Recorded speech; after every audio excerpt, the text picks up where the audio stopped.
Саламатсыздар ма, құрметті білім алушылар? Жол қозғалысы қауіпсіздігін қамтамасыз ету пәні. Бүгінгі сабақтың тақырыбы жаяу жүргіншілерге арналған жол қозғалысы ережелері. Сабақтың мақсаты студенттерге жаяу жүргіншілерге арналған жол қозғалысы ережелерін түсіндіру және үйрету. Жаяу жүргіншілердің міндеттері Қазақстан Республикасының номері 1596 қаулысының 3 бөлімінің 1 тармағына сәйкес жаяу жүргіншілер тротуармен немесе жаяу жүргіншілерге арналған жолдармен, ал олар болмаған кезде жол жиегімен, сондай-ақ қағидаларының 17 бөлімі 1 және 4 тармақтарының талаптарына сәйкес жүреді. Көлемі үлкен заттарды көтеріп немесе алып келе жатқан жаяу жүргіншілер, сондай-ақ қозғалтқышы жоқ мүгедектер арбасымен келе жатқан адамдар, егер олар тротуармен немесе жолда жағалай жүргенде басқа жаяу жүргіншілер үшін кедергі келтіретін болса, жолдың жүру бөлігінің жиегімен, яғни бөлу жолақтары бар жолдарда жолдың жүру бөлігінің сыртқы шетімен жүре алады. Тротуарлар жаяу жүргіншілерге арналған жол немесе жолдың жағалауы болмағанда, сондай-ақ олармен жүру мүмкін болмаған жағдайда жаяу жүргіншілер велосипедпен, жолмен немесе жолдың жүру бөлігінің шетімен, яғни бөлу жолақтары бар жолдарда жолдың жүру бөлігінің сыртқы шетімен бір қатарда жүре алады. Елді мекендерден тыс жерлерде жолдың жүру бөлігімен жүрген кезде жаяу жүргіншілер көлік құралдарының жүрісіне қарсы жүруі тиіс. Жолдың жүру бөлігінің шетімен қозғалтқышы жоқ мүгедектер арбасында келе жатқан мотоцикл, мопед, велосипед жүргізушісі адамдар көлік құралдары жүрісінің бағытында жолдың оң жағымен жүреді. Балалар тобын тек қана тротуармен және жаяуларға арналған жолмен, ал олар жоқ болған жағдайда жол жағасымен, бірақ тәуліктің жарық уақытында және ересектердің бастауымен алып жүруге рұқсат етіледі.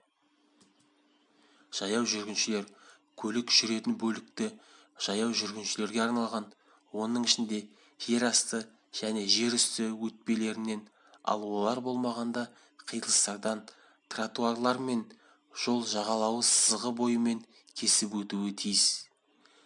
Көру аймағында өтпе немесе жол қиылысы болмағанда көлік жүретін бөліктің шетіне екі жақтан да жақсы көрінетін жерден тік бұрыш жасап жолды кесіп өтуге болады.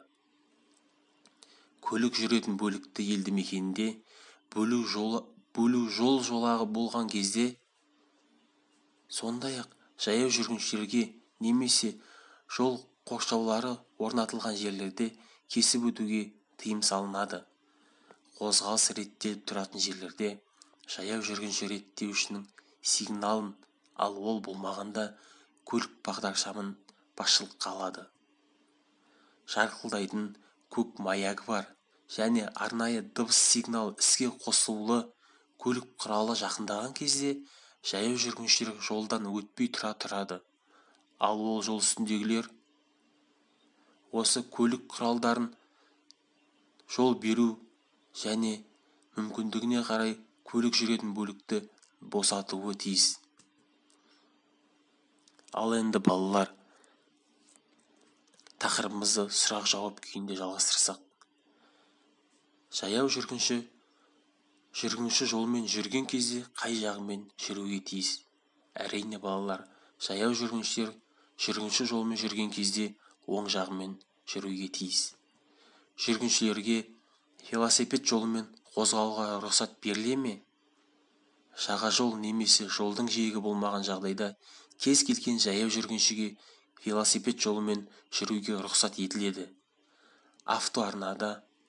Автоарна белгісімен таңбаланған жолда жүргіншіге қозғалуға рұқсат беріле ме?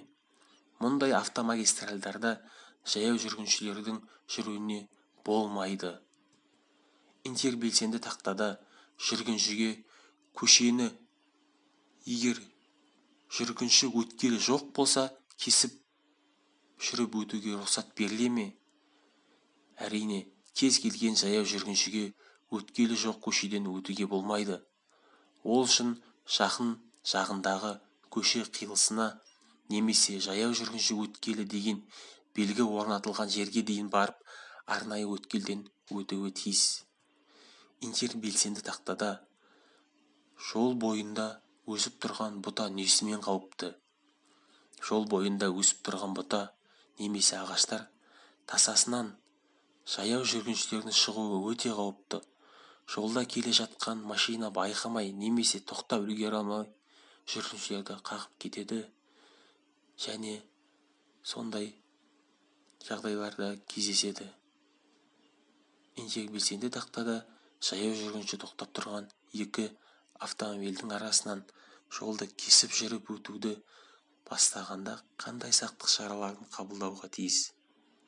Жаяу жүргінші тоқтап тұрған екі автомобильдің арасынан жолды кесіп өту үшін міндетті түрде тоқтап тұрған автокөліктің артқы жағынан айналып өтуі тиіс. Сонда келе жатқан келесі машиналарды көре алады. Интербелсенді тақтада автобустан түсісімен жолды қалай қауіпсіз кесіп жүріп өтуге болады?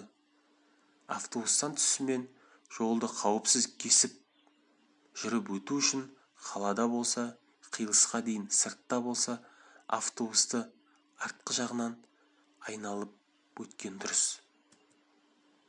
Сонымен жаяу жүргіншілерге арналған жол қозғалысы ережелерін біліп ескере жүру бізге міндеттеледі. Себебі қоғамдағы адамдардың барлығы дерлік жаяу жүреді және осы ережелерді білу арқылы өз өмірін көлік немесе тағы да басқа апаттардан аман алып қалады. Жол ережесін сақтап жүрейік. Бағалау критерийлері. Қазақстан Республикасында жаяу жүргіншілерге арналған өзіндік тәртіптің қарастырылғанын біледі. Жаяу жүргіншінің жолда жүру ережесін меңгереді. Жолды қандай жағдайда кесіп өту керектігін біледі. Сонымен балалар, сіздерге үй тапсырмасы. Жаяу жүргінші туралы Қазақстан Республикасының қай қаулысында көрсетілген? Жаяу жүргінші жолдан өтуге құқылы екендігін қандай белгілер көрсетеді? Жертөле және көпірден өту керектігін түсіндіретін белгілер. Сонымен балалар, назар аударғандарыңызға рахмет.